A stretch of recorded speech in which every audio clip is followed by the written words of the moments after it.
couple of weeks ago, we reported on the Dakota Access Pipeline in an area south of Bismarck, North Dakota. Hundreds of Native American tribes are protesting the construction of an 1,100-mile-long pipeline. Once completed, the project will run through 4 states, from North Dakota to Illinois. But a portion of the project is earmarked for construction under the Missouri River, a primary source of water for the Standing Rock Sioux tribe. Now, fires along the construction route have burned millions of dollars of equipment.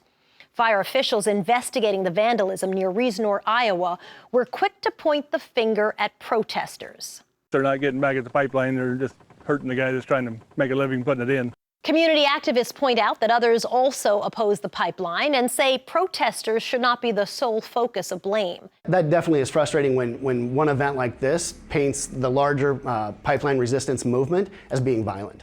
The protesters continue to remain on site.